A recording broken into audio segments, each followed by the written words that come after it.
Olá, e aí? Tudo pronto? A nossa viagem hoje não vai para muito longe não, na verdade, ela é para dentro do nosso próprio corpo. A gente vai dar uma espiada na engenharia fantástica que existe por trás da construção do abdômen. Pois é, essa é a permuta de US$ 1 milhão, não é? A gente tende a pensar no abdômen como, sei lá, só uma barriga mole. Mas olha, a realidade é outra. Existe uma estrutura interna super complexa, projetada de um jeito genial para proteger e organizar tudo que está ali dentro. Então, para entender direitinho como tudo isso funciona, a gente vai fazer o seguinte. Vamos construir essa estrutura de fora para dentro. Primeiro, a fundação, o alicerce. E depois a gente vai adicionando aquele revestimento todo especial que dá forma para o espaço abdominal. É isso aí. Pode pensar nisso como se fosse uma aula de construção biológica. A gente vai montar o abdômen peça por peça para sacar como tudo se encaixa de um jeito que é, sinceramente, impressionante. Bom, e toda grande construção precisa do quê? De uma estrutura firme, um esqueleto. No abdômen, esse esqueleto é o nosso andaime ósseo. É ele que dá o suporte e a proteção por trás e por baixo.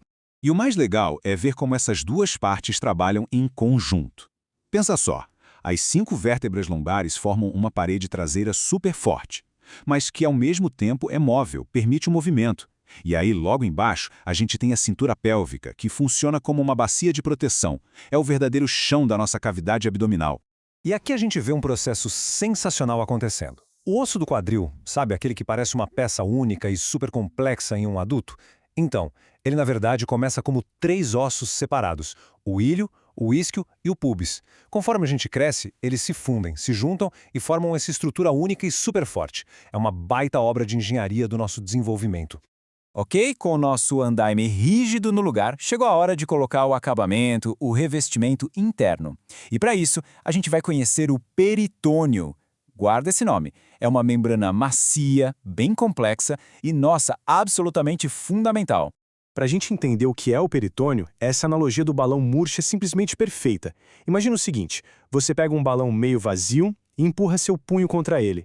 A parte da borracha que fica colada no seu punho. Essa seria a camada que reveste os órgãos. E a parte de fora do balão, a outra camada, seria o revestimento da parede do abdômen. É um jeito bem simples de visualizar uma estrutura que é, na verdade, bem complexa.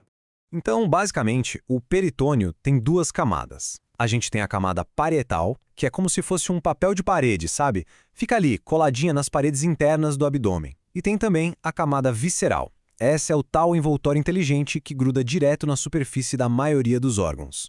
E olha só que detalhe curioso. Entre essas 2 camadas existe um espacinho mínimo, cheio de fluido, que é a cavidade peritoneal. Mas aqui vem o pulo do gato. Os órgãos, tecnicamente, não estão dentro dessa cavidade. É como se eles fossem empurrados contra o peritônio e por isso ficam cobertos por ele. A única exceção a essa regra, o único órgão que está de fato dentro dessa cavidade é o ovário.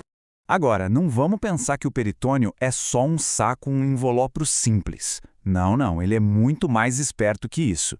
Ele se dobra e se redobra de umas maneiras super complexas e geniais, criando estruturas que vão suspender, conectar e proteger os órgãos. A gente pode organizar essas dobras em 3 tipos principais para facilitar. Primeiro, os mesos. Pensa neles como amarras que conectam um órgão na parede do abdômen. E o mais importante, eles funcionam como se fossem as estradas por onde os vasos sanguíneos e os nervos chegam até aquele órgão. Depois vem os ligamentos, que também não suporte, mas geralmente não são a rota principal para esses vasos. E por último, os omentos, que são tipo uns aventais que conectam um órgão no outro e que também são uma rota super importante para vasos.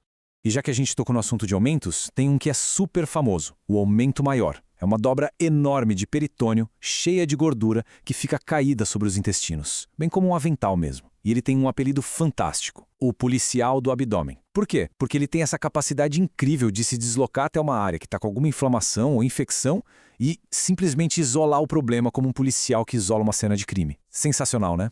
Certo. Agora que a gente já tem todas essas peças no lugar, os ossos, os revestimentos, as dobras, começa a se formar um mapa bem claro e organizado da cavidade abdominal. E a primeira grande divisão desse mapa é, olha, surpreendentemente simples. É basicamente como se existisse um andar de cima e um andar de baixo. Pensa numa linha que divide tudo em um compartimento superior e um inferior. E quem é que cria essa divisão? É uma estrutura chamada mesocólon transverso. É aquela dobra do peritônio que segura o cólon transverso no lugar certo. Ela atravessa a cavidade abdominal como se fosse uma prateleira, de verdade. E aí ela divide o espaço nesse andar de cima, que a gente chama de compartimento supracólico, e o andar de baixo, o infracólico.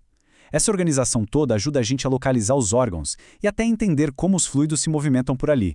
Mas claro, como em todo bom mapa, existem alguns lugares secretos, uns espaços meio escondidos. Por exemplo, o que será que tem ali, guardadinho bem atrás do estômago? A resposta é a bolsa omental. É isso mesmo. É um espaço, tipo um bolso ou um beco sem saída, que fica exatamente atrás do estômago. E esse espaço não está ali à toa, não. Ele é fundamental porque dá ao estômago aquela folguinha que ele precisa para poder se expandir e se mexer tranquilamente durante a digestão.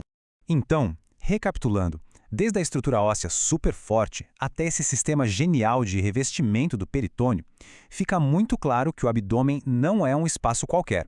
É um lugar dinâmico e extremamente organizado, uma verdadeira obra-prima da engenharia biológica.